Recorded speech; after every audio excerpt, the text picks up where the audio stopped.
Today's session is about the last task of IELTS, so task number 2, IELTS writing, and that is essay writing. Pra, mësimi i sotshëm është për shkrimin e dytë në IELTS, në provimin e IELTS-it, dhe është për essay, për shkrimin e essays. So let's continue. Now, last time we spoke about strategies for organizing your writing. Pra herën e fundit të punuam rreth mënyrave të organizimit të shkrimit të dytë në IELTS. So let's continue with the introduction. So in the introduction, we said that you need to introduce. So introduce, the idea is what you do in introduction. You do not give any details, you just introduce the idea. So one example of introduction is limitation on smoking. If you remember, we spoke about the topic of smoking. So there are two ideas about smoking. Smoking is right of people who smoke, and the opposite idea is that smoking is dangerous for people who don't smoke. So these are the two controversial ideas. Pra dy idet e kundërta që kanë të bëjnë me pirjen e duhanit janë që dikush ka të drejtë që të pijë, është e drejta e vet, dhe dikush tjetër nuk duhet që të ekspozohet në të pirjen e duhanit sepse është e rrezikshme për shëndetin. Pra këto janë dy ide të ndryshme që keni për të vënë në një esej. Kjo është një esej që ka të dy anët e medaljes, domethënë medaljen anën pozitive dhe anën negative, dhe vendosni të dyja bashkë. So, introduction. Pra siç tham që parathënia ka të bëjë thjesht me të dhënën e një pamje të përgjithshme të problemit, pa detaje. So we said that in introduction you do not go into details, you just give a brief explanation of what the topic is about and what you are going to analyze. Pra, në parathënie nuk shkohet në detaje, po thjesht tregohet cili është problemi dhe çfarë do bëni ju për të shpjeguar këtë problem. Kaq.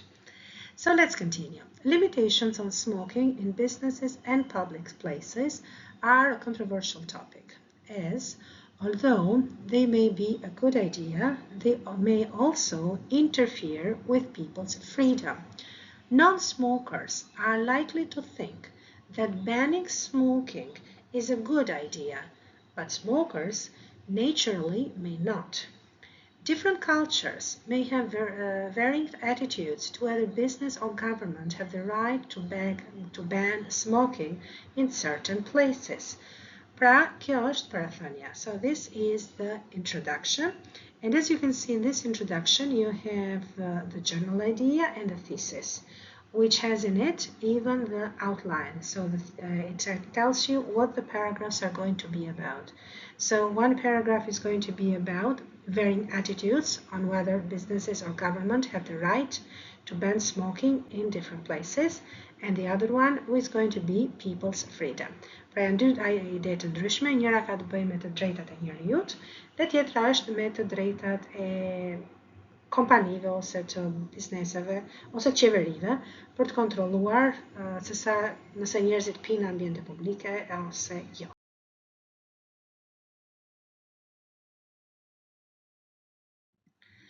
So let's continue now with the body paragraph.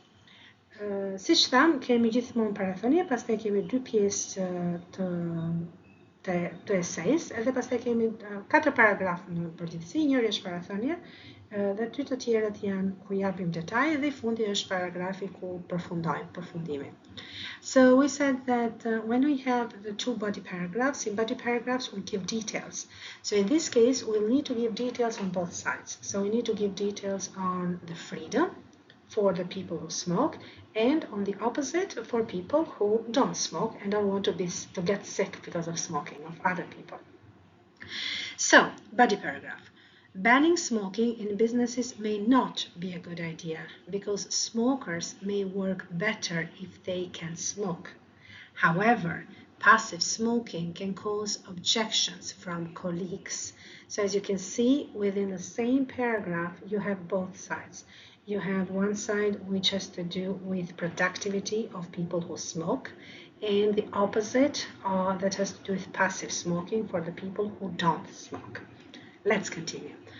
Although such bans may reduce freedom, businesses are widely seen as having the right to regulate staff activities. Governments may also ban smoking in public. This may be a good idea due to the costs to society of smoking, such as litter and health care. However, smoking in public may also benefit society, for example, in tax revenue and the pleasure of smokers. Also, pressure groups such as tobacco companies may discourage limitations on smoking. As for freedom, in many cultures, the governments have the right to regulate or don't have the right to regulate citizens' activities. It is also possible that citizens would support such bans. So if you can see, in the same paragraph, you have both ideas. So you have the idea of banning smoking, not a good idea, and banning smoking, a good idea. And you have in the same paragraph, you have the reasons why. So why it is good to be banned, why it's not good to be banned. Let's continue. Now, when we finish with the body paragraph, we have the conclusion. Now, conclusion should be very similar to introduction. So as we have said that conclusion and introduction go parallelly. So we talk about the same things that we have talked in a conclusion, in the introduction, we talk in conclusion. So they go hand by hand, or they go like this. So basically they start, explain, finish. And that's it, it's finished. Pra paragrafi I fundit, dy paragrafet e mesit janë për detaje, kur ne japim informacion për të dy anët e argumentit, pozitive, negative dhe e shpjegojmë pse janë të mira të dyja, pozitive dhe negative, cilat janë ideet nga të dy anët.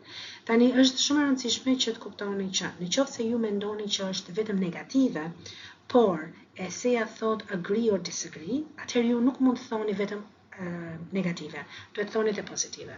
Pra duhet mendoni për diçka që ndofta është kundra asaj që mendoni ju, po që juve duhet ta diskutoni. Pra duhet ta shkruani, gjithmonë kur e keni agree, disagree, duhet të jenë të dyja anët.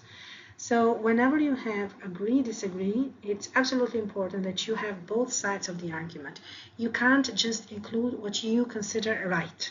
You have to consider other people's opinion, and you have to talk about other people's opinion. So in conclusion, we finalize. So we go back to introduction and we give an idea of overall thoughts, and then we finish, we finalize. So it's important to leave a good impression, few sentences, not many sentences in conclusion. Summarize your key ideas, your main ideas, and if appropriate, a final decision, a final statement, or a lot of times it's good for a recommendation. A recommendation, something like, for example, governments may try to do something extra to stop smoking. That could be a good idea to just finish the discussion, but at the same time, allow the person to think that you have thought enough about the essay and you know that there are other opinions as well. Pra kur jepni konkluzionin, është shumë mirë që të thoni që të bëni një përmbledhje të gjithçka që keni thënë më përpara, edhe të bëni të jetë ngjashme shumë me parathënien, me introduction, por në të njëjtën kohë shumë shpesh është mirë nëse jepni një ide, për shembull që ndofta qeverit mund të shikojnë në mënyra të ndryshme, se si për shembull njerëzit që duan që pinë duhan mund të vazhdojnë pinë duhan pa shqetësuar të tjerë, domethënë të ketë vende të posaçme për shembull. Pra jep një si rekomandim për një gjë të ardhme. Dhe kjo është një mënyrë shumë e mirë për të përfunduar shkrimin, sepse i tregon lexuesit, dikut që po të korrigjon provimin, i tregon që ti e ke idenë që ka dhe më shumë se sa që ke shkruar, domethënë nuk është se ti ke shkruar gjithçka të mundshme. So this was today's session. I hope it was helpful. Tomorrow we will continue with the other IELTS parts, and that would be IELTS reading. Take good care of yourselves and see you tomorrow. Bye bye.